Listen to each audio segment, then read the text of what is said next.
వాక్యం వింటున్నటువంటి మీ అందరికీ మా హృదయపూర్వక వందనాలు తెలియజేసుకుంటున్నాము. మరి అనేకులు ఫోన్ చేసి ప్రార్థన అవసరతలు తెలియజేస్తూ ఉన్నారు. వారి కొరకు మేము భారంతో ప్రార్థన చేస్తూ ఉన్నాము. ఈ యొక్క వాట్సాప్ పరిచర్యను దేవుడు ఆశీర్వదించి అనేక ప్రాంతాలకి వాక్యము చేరినట్లుగా దేవుడు కార్యం చేస్తూ ఉన్నారు. అందుకు దేవునికి వందనాలు తెలియజేసుకుంటున్నాం. ఈ జీసస్ న్యూ క్రియేషన్ మినిస్ట్రీస్ ద్వారా ప్రతిరోజు ఈ అనుదిన ఆహారమును మీతో పంచుకోవడానికి దేవుడిస్తున్నటువంటి కృపను బట్టి దేవునికి అనలేని కృతజ్ఞతలు. వాక్య ధ్యానంలోనికి మనం వెళ్దాం. మత్తయి సువార్త 5వ అధ్యాయము 10వ వచనం.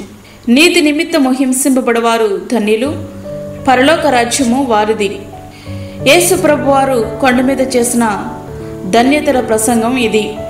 యేసు ప్రభు చేసినటువంటి ఈ ప్రసంగంలో పరలోక రాజ్య ధన్యతతోనే ప్రారంభమై పరలోక రాజ్య ధన్యతతోనే ముగించబడింది.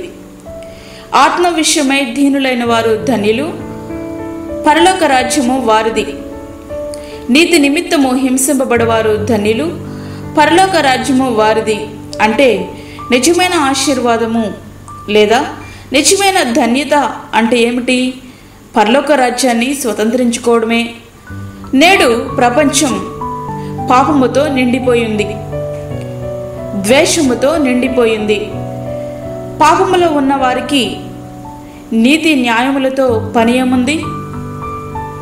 నీతి న్యాయములు అంటే వారికి ఏమాత్రం ఇష్టం ఉండదు. అందుచేత వీరు నీతి న్యాయాల కోసం జీవించే వారితో ఎల్లప్పుడూ పోరాటం చేస్తూనే ఉంటారు. న్యాయవంతుడైన దేవుడిని సైతం ఎదురిస్తూ ఉంటారు. తద్వారా నీతిమంతులు హింసను ఎదుర్కోవలసి వస్తుంది.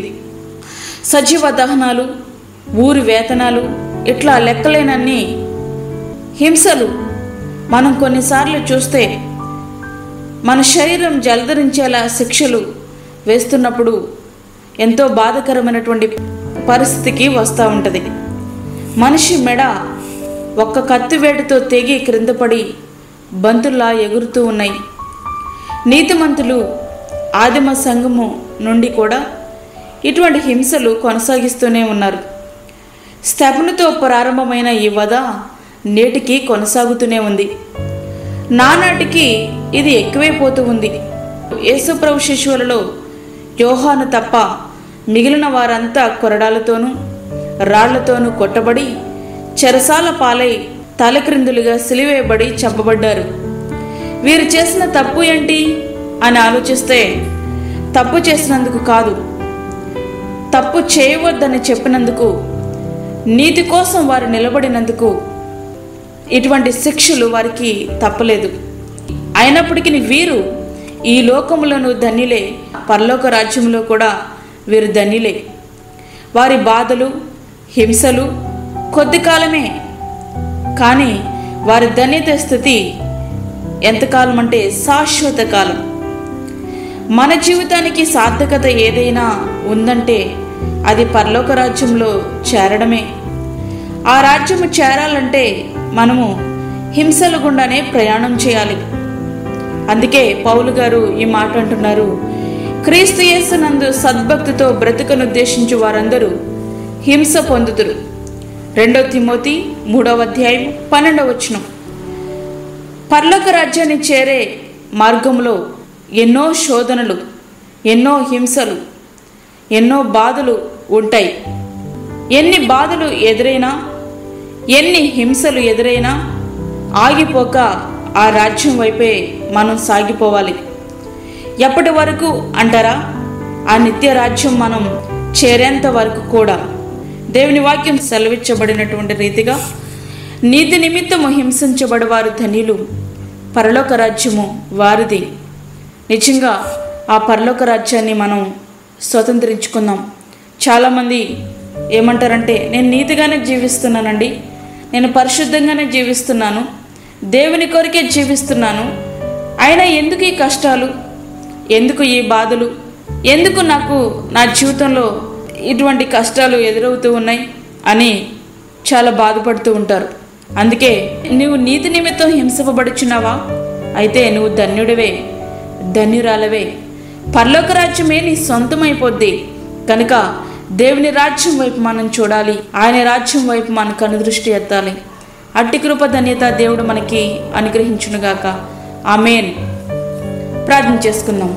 పరిశుద్ధమైన తండ్రి, ప్రేమ గల యేసు ప్రభువా, వాక్యమైన నీ బిడ్డలందరినీ మీరు జ్ఞాపకం చేసుకోనండి. నీ యొక్క వాక్యము వారి హృదయంలో పనిచేయనట్లుగా సహాయం చేయండి. అలాగే మా జీవితంలో మరి ఒక దినం మాకు అనుగ్రహించి ఏ రీతిగా నీ సన్నిధిలో ప్రార్థించుకునే కృపను మాకు ఇచ్చినారు. నీకు వందనాలు, స్తోత్రాలు. ఈ దినమంతా కూడా మాకు తోడుగుండండి. ప్రతి విధమైన శోధన, కీడు, ప్రమాదం నుంచి మమ్మల్ని తప్పించండి. మా కుటుంబాల చుట్టూ, మా గృహాల చుట్టూ నీ యొక్క అగ్ని కంచెను వేయండి. ఏ తెగులు మా గుడారానికి సమీపించకుండా నీ అమూల్యమైన రక్తమును మా గృహముల మీద మీరు ఉంచండి ప్రభా. యేసయ్యా, నీకు వందనాలు, స్తోత్రాలు. మా దేశాన్ని కాపాడండి, మా రాష్ట్రాన్ని కాపాడండి, ఈ ప్రపంచాన్ని మీరు కాపాడండి నాయనా. నీకు స్తోత్రములు చెల్లించుకొంచున్నా. అలాగే చండి బిడ్డలకు, వృద్ధులకు ప్రభా, గర్భిణీ స్త్రీలకు మీరు తోడుగా ఉండండి. నీ కాపుదల నీ బిడ్డలకు మీరు అనుగ్రహించండి.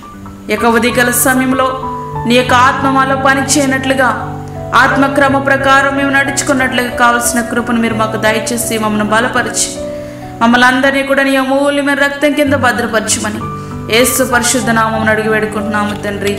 ఆమేన్. ఈ యొక్క వర్తమానములను మీ బంధువులకు, మీ స్నేహితులకు షేర్ చేయండి. దేవుని సేవలో మీరు కూడా పాలిభాగస్తులు కండి. అదేవిధంగా మీ ప్రార్థన అవసరతలు మాకు తెలియచేయండి.